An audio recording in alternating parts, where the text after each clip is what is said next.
every time a fragrance house actually takes their time to release a standalone release, not a flanker, I actually take really deep interest into it. Today, of course, we're going to be looking at the newest release from the house of Dunhill. This is going to be Dunhill Century. Let's do it.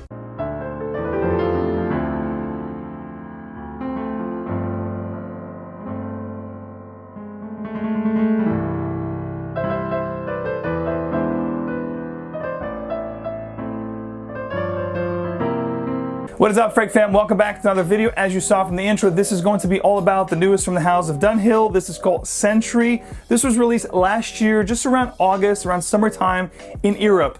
UK to be exact. This one here is not actually very easy to find. You can't really find this readily available here in the US. I was actually lucky enough to have a great friend of mine in the fragrance community actually facilitate this fragrance to me so that I could review it for you guys. From what I understand, Dunhill actually made this fragrance here shaped like a dice, and it is available in one size only, the size that you see here, which is 4.5 ounces. Quite a big boy, and it retails for right around $90 USD. The presentation is pretty cool. The box itself is a simple black box. However, the bottle itself is really sharp looking as far as I'm concerned. A lot of people might call it gaudy, but I do like the dice kind of illusion that you get here. The sprayers actually work really nice on this bottles. Very nice mist, and the actual cap is magnetic, and you do have the logo here, the Dunhill logo, embossed at the actual cap. Dunhill Century is a woody aromatic fragrance, citrus woody aromatic if you will. The nose behind this fragrance is none other than the great Carlos Benaim, and the concentration is eau de parfum. So what does it smells like? It opens up very citrus and fresh, very aromatic, citrus aromatic, very inviting. You have this tangerine orange like accord up top with the neroli. The neroli here is very prominent. Think of fragrances like Neroli Portofino from Tom Ford Private Blend, other private blends from Zegna Perfumes. Also reminds me a little bit of Bond No. 9 Eau de New York. However, Eau de New York is going to be a lot more sharper. It's going to have a very sharp neroli accord with Eau de New York. With this one here, is a little bit more tamed. This fragrance is rather very transparent, ethereal, not as pungent as you would think, being it's an eau de parfum concentration. You do have to actually overspray with this one if you want to get a longer performance and bigger projection with this fragrance, because as far as my skin is concerned, this smell was actually pretty fleeting. It stayed really close to my skin. Definitely more fleeting side of things, great for like spring and summer. It's going to be one of those citrus scents that you can definitely overspray. You're going to smell great, but it's not going to be one of those heavy scents that you want to wear the season that we have right now, which is winter time where I'm at, which is actually really cold and heavy. The cypriol note here will give this scent a very distinguishable accord, which will have like a grape-like feel to the fragrance, which I do enjoy so much, and I did wish the fragrance actually was heavier with the actual combination of notes that would give me a higher and stronger performance, because I really enjoy that grape-like feel that I got with this fragrance. I am a big fan of neroli, so I was hoping more projection, more performance out of this fragrance, not so much close to my skin as I actually got. It dries down to this fruity, sweet-like white musk accord.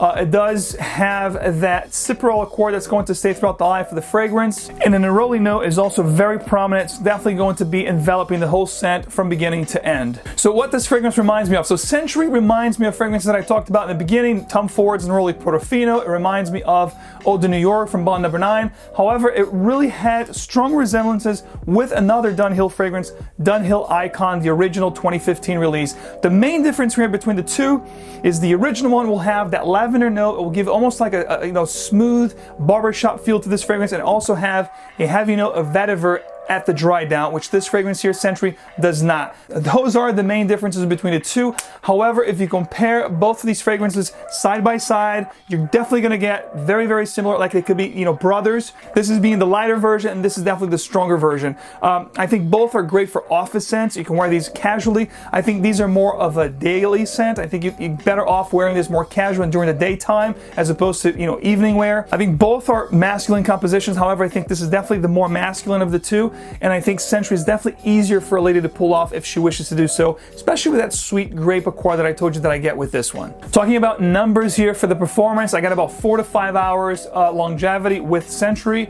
The projection was good for the first 30, 35, 40 minutes. Then it really sat close to my skin. Now, I oversprayed at times, and I do spray my clothes, as you know, so I did get a actual really good scent sillage, a nice scent bubble, a nice trail as I walked around. People did get whiffs of the scent, and I did get some really nice nice compliment with this one as well. Sentry also has a cardamom, which gives a little bit of a spiciness to it, but it's ever so faint in the background. It's really not a really spicy fragrance. It's more of a citrus, woody, aromatic kind of fragrance altogether. My final thoughts on Dunhill Sentry. You know, you may ask me, do I like this one more than the Icon series?